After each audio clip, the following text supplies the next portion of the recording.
देखिए, ये 6 इंसान बर्फ के तूफान में चले जा रहे हैं, एक एक करके गिर रहे हैं और कोई पीछे मुड़कर नहीं देख रहा।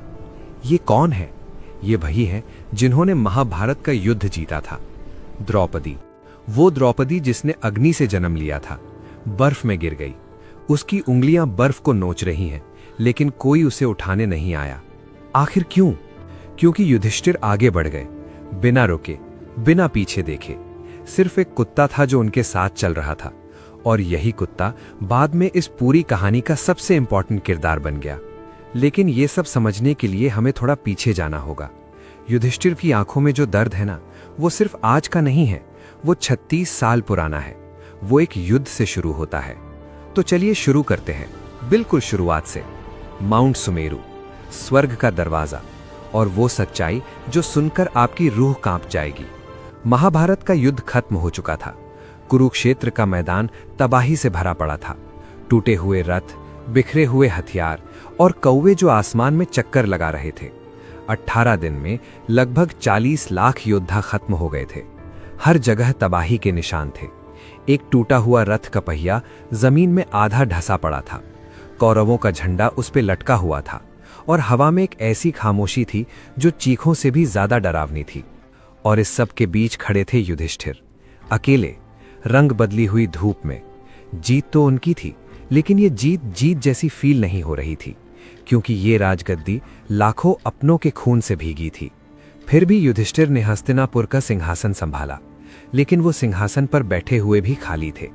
उनकी आंखें दूर कहीं देख रही थी, जैसे ताज पहन लिया है लेकिन सर का बोझ कम नहीं हुआ। हस्तिनापुर का दरबार भरा हुआ था, दिए जल रहे थे, कोर्टियर्स खड़े थे, लेकिन जो कुर्सियां पहले कौरवों की होती थीं वो खाली थीं। और उन खाली कुर्सियों को देखकर युधिष्ठिर को हर रोज याद आता था कि ये जीत कितनी महंगी पड़ी। भीम खिड़की के पास खड़े थे, हाथ बांधे, बाहर देख रहे थे। वो एक ऐसा योद्धा था जिसके लिए लड़ना जिंदगी थी, लेकिन अब कोई लड़ाई नहीं बची थी, और बिना लड़ाई के भीम अधूरा था। और अर्जुन का मशहूर धनुष गांडीव एक शेल्फ पे पड़ा हुआ था।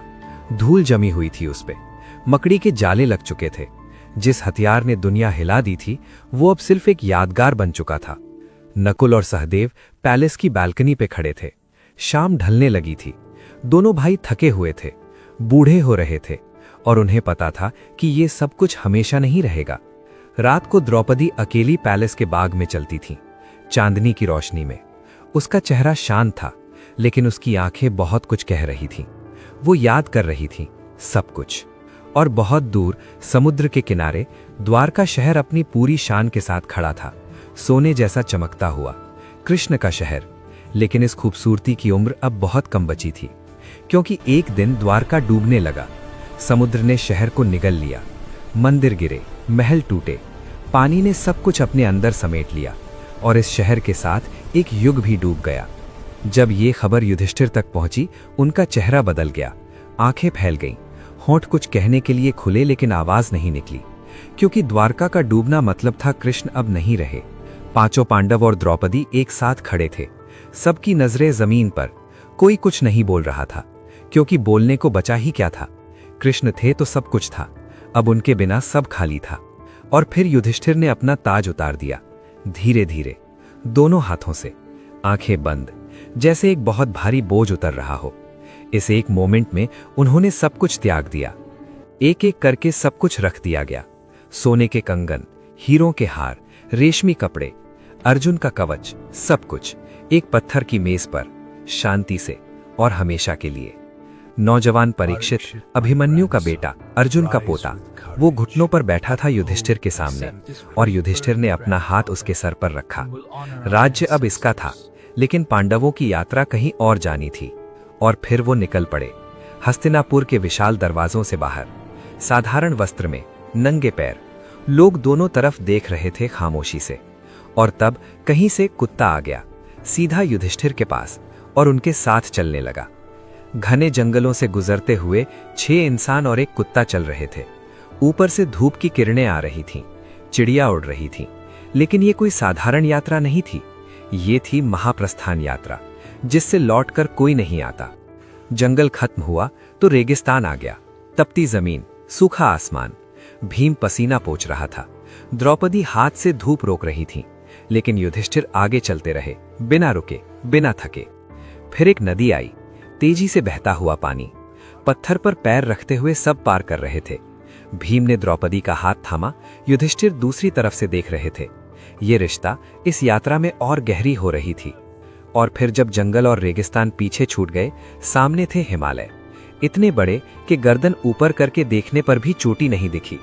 बर्फ से ढके हुए पहाड़, और उनके पीछे था स्वर्ग का रास्ता। चढ़ाई शुरू हुई। रास्ता पतला था, बर्फ गिरने लगी, सांसों से भाप निकलती थी। और वो कुत्ता अभी भी युधिष्ठिर के साथ था, सबसे आगे, जैसे रास्ता वो दिखा रहा हो। इस कुत्ते की आंखें देखिए, कितनी वफादार हैं, हर कदम युधिष्ठिर के साथ, बर्फ में अपने पंजे का निशान छोड़ता हुआ। उस वक्त किसी को नहीं पता था कि ये असल में कौन है, लेकिन जल्द पता चलने वाला था। अब रास्ता और खतरनाक हो गया। एक पतली सी रिज थी, दोनों तरफ खाई, हवा चीख रही थी। युधिष्ठिर आगे, फिर भीम, अर्जुन, नकुल, सहदेव, और सबसे पीछे थी द्रौपदी। द्रौपदी डगमगा रही थी। उसका हाथ सहारा ढूंढ रहा था, लेकिन कुछ नहीं मिला। उसकी आंखें थकी हुई थीं, लेकिन वो फिर भी चल रही थीं, क्योंकि द्रौपदी कभी हार नहीं मानती थी। लेकिन आज द्रौपदी गिर गई, धीरे धीरे, पहले घुटने, फिर हाथ, फिर पूरा जिस्म बर्फ में आ गया।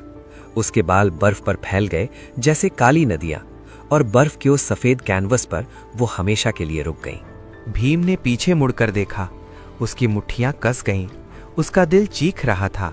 लेकिन फिर उसने युधिष्ठिर को देखा, जो बिना रुके आगे जा रहे थे, और भीम को समझ आया ये रास्ता दर्द का है, और इस रास्ते पर पीछे मुड़ना अलाउड नहीं है। युधिष्ठिर का चेहरा पत्थर जैसा था, लेकिन उनके गाल पर एक आंसू जमा हुआ था, बर्फ की तरह।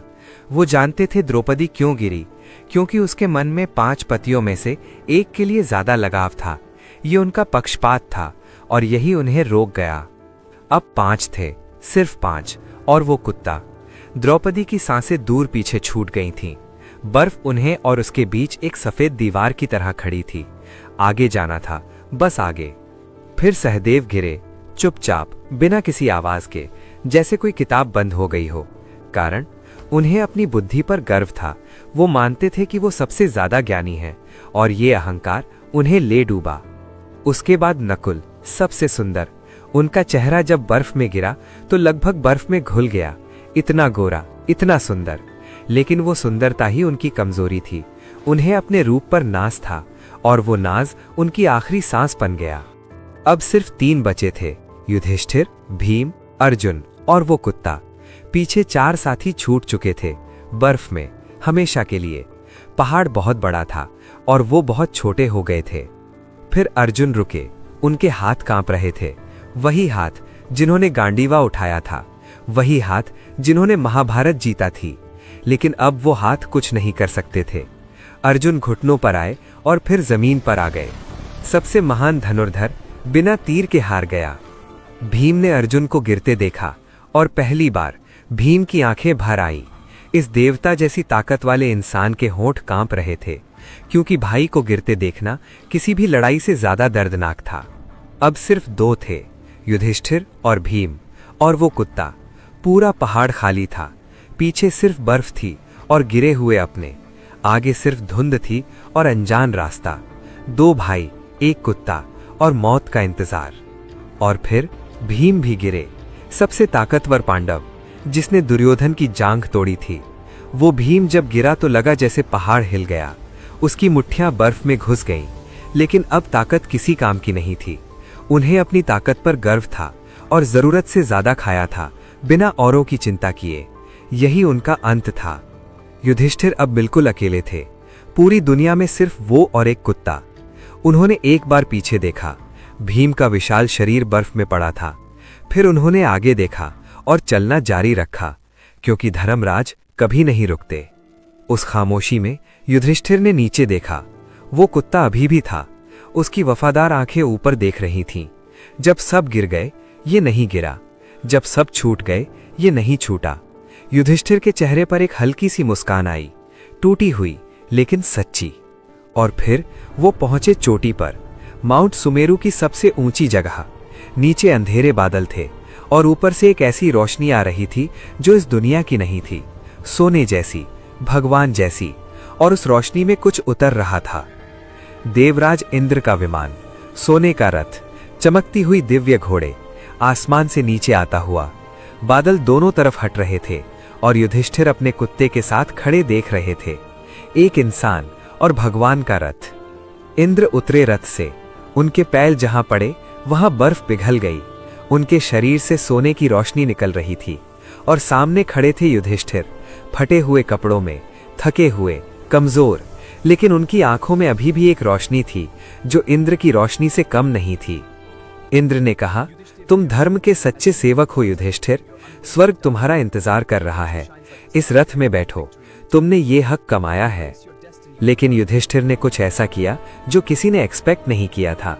उन्होंने अपना हाथ नीचे किया, उस कुत्ते के सर पर रखा और कहा, यह कुत्ता भी मेरे साथ चलेगा, बिना इसके मैं नहीं जाऊंगा। इंद्र हैरान रह गए। देवताओं के राजा को एक इंसान ने मना कर दिया, वो भी एक कुत्ते के लिए। इंद्र ने कहा, स्वर्ग में कुत्ते का कोई स्थान नहीं है, लेकिन युधिष्ठिर नहीं माने। युधिष्ठिर कुत्ते के सामने खड़े हो गए, जैसे एक दीवार। उन्होंने कहा, जब सब गिर गए, ये मेरे साथ रहा, मैं इससे छोड़कर स्वर्ग नहीं जा सकता। अगर ये नहीं जाएगा तो मैं भी नहीं जाऊंगा। ये था एक इंसान का फैसला जिसने स्वर्ग से ज्यादा वफादारी को चुना। और उसी पल कुछ ऐसा हुआ जो सब कुछ बदल गया। वो कुत्ता चमकने लगा, उसका शरीर रोशनी में घुलने लगा, आकार बदला, बर्फ पिघलने लगी, और जहां एक कुत्ता था वहां अब एक दिव्य शक्ति खड़ी थी। वो कुत्ता कोई साधारण कुत्ता नहीं था, वो थे साक्षात धर्मदेव, स्वयं धर्म, युधिष्ठिर के पितामह। सफेद सोने के वस्त्र, चेहरे पर शांति, आंखों में गर्व। उन्होंने कहा, मैं तुम्हारी परीक्षा ले रहा था पुत्र, और तुम पास हो गए। और फिर युधिष्ठिर ने स्वर्ग में कदम रखा। सोने के दरवाजे खुले, रोशनी चारों तरफ थी, फूल हवा में तैर रहे थे, हर चीज चमक रही थी। ये था स्वर्ग, और युधिष्ठिर यहां अपने शरीर के साथ आए थे, जो आज तक किसी के साथ नहीं हुआ था। स्वर्ग का नजारा ऐसा था कि आंखें बंद करके सोचें तो भी इतना खूबसूरत इमेजिन नहीं कर सकते। सोने के खंभे, हीरे की दीवारें, दिव्य जीव हर जगह। लेकिन युधिष्ठिर की नजरें कुछ ढूंढ रही थीं, अपने भाइयों को, द्रौपदी को। और तभी युधिष्ठिर रुक गए। उनका पूरा शरीर अकड़ गया, उनकी आंखें फैल गईं, उनकी मुट्ठियां कस गईं, क्योंकि उन्होंने कुछ ऐसा देखा जिसने उनके विश्वास की नींव हिला दी। दुर्योधन, हाँ, वही दुर्योधन, सोने के सिंहासन पर बैठा हुआ, आराम से मुस्कुराते हुए, स्वर्ग में। वो इंसान जिसने द्रौपदी का अपमान किया, जिसने युद्ध करवाया, जिसने लाखों लोगों की जान ली, वो स्वर्ग में सुख भोग रहा था। युधिष्ठिर का खून खौल गया। पहली बार वो इंसान जिसने कभी गुस्सा नहीं दिखाया, उसके चेहरे पर आग थी। उन्होंने पूछा, ये कैसे हो सकता है? ये अधर्मी यहां है तो मेरे भाई कहां हैं? और तब उन्हें ले जाया गया। सोने की दीवारों से दूर, अंधेरी गलियारों में रोशनी पीछे छूट रही थी। रास्ता तंगा होता जा रहा था, ठंडा होता जा रहा था, और युधिष्ठिर का दिल डूबता जा रहा था। और फिर वो पहुंचे एक ऐसी जगह जिसे देखकर उनकी सांसें रुक गईं। अंधेरा, गहरी चीखें, लाल धुंध, ये था नरक। और यहाँ का नजारा किसी भी युद्ध से ज्यादा भयानक था, क्योंकि वहां थे भीम जंजीर में, अर्जुन घुटनों पर, नकुल और सहदेव दर्द में, और द्रौपदी जिसके हाथ युधिष्ठिर की तरफ बढ़े हुए थे। सब दुख में थे, सब तकलीफ में थे, और युधिष्ठिर कुछ नहीं कर सकते थे। युधिष्ठिर टूट गए, घुटनों पर आ गए, रो पड़े, जोर से, बिना रोके। उन्होंने चिल्लाकर कहा, अगर यही इंसाफ है तो मुझे भी यहीं रहने दो, मैं अपने भाइयों के साथ रहूंगा, स्वर्ग नहीं चाहिए मुझे। और ये थे युधिष्ठिर, जिन्होंने स्वर्ग त्याग दिया एक कुत्ते के लिए, और अब नरक चुन रहे थे अपने भाइयों के लिए। ये इंसान नहीं था, ये धर्म था, चलता फिरता, जीता जागता। और उसी पल सब कुछ बदल गया। अंधेरा फटने लगा, दीवारें टूटने लगी, हर तरफ से रोशनी फूटने लगी, जैसे कोई सपना तोड़ दिया गया हो, जैसे कोई परख का वक्त खत्म हो गया हो। क्योंकि ये सच नहीं था, ये माया थी, एक आखिरी परीक्षा। और जब रोशनी पूरी तरह फैल गई, सामने खड़े थे भीम, अर्जुन, नकुल, सहदेव और द्रौपदी, सब दिव्य रूप में, चमकते हुए, मुस्कुराते हुए।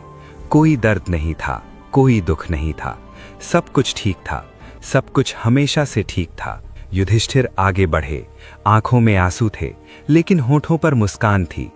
पांचों भाई, द्रौपदी, धर्मदेव, इंद्र, सब वहां थे। और युधिष्ठिर घर आ गए थे, सच्चे घर।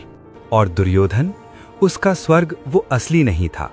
शास्त्रों के अनुसार जिसके पाप ज्यादा हैं, उसे पहले थोड़ा स्वर्ग मिलता है, फिर अनंत समय तक उसे अपने कर्मों का फल भुगतना होता है। और जिसके पुण्य ज्यादा हैं, जैसे पांडव, उन्हें पहले थोड़ी कठिनाई मिलती है, फिर हमेशा के लिए शांति मिलती है। सोचिए, कुरुक्षेत्र से लेकर सुमेरु तक, राजमहल से लेकर बर्फ तक, ताज उतारने से लेकर कुत्ते के लिए स्वर्ग त्यागने तक, ये यात्रा सिर्फ पांचों भाइयों की नहीं थी, ये यात्रा हर इंसान की है। क्योंकि द्रौपदी का पक्षपात, नकुल की सुंदरता का गर्व, सहदेव की बुद्धि का अहंकार, अर्जुन का आत्मविश्वास और भीम की ताकत का घमंड, ये सब हमारी कमजोरियां हैं। हम में से हर एक में एक पांडव छुपा है। तो सवाल ये है, जब आपकी बारी आएगी, जब आपके सामने स्वर्ग होगा और पीछे एक वफादार साथी, तो आप क्या चुनेंगे, स्वर्ग या वफादारी? क्योंकि युधिष्ठिर ने अपना जवाब दे दिया था। क्योंकि अंत में न ताकत बचती है, न सुंदरता, न बुद्धि, न धनुष। जो बचता है वो सिर्फ एक चीज है, धर्म। और धर्म कभी अकेला नहीं छोड़ता। अगर ये कहानी आपके दिल को छू गई तो लाइक जरूर करें, शेयर करें, सब्सक्राइब करें, क्योंकि ऐसे और गहरे रहस्य बहुत जल्द आने वाले हैं। तब तक धर्म के रास्ते पर चलते रहिए।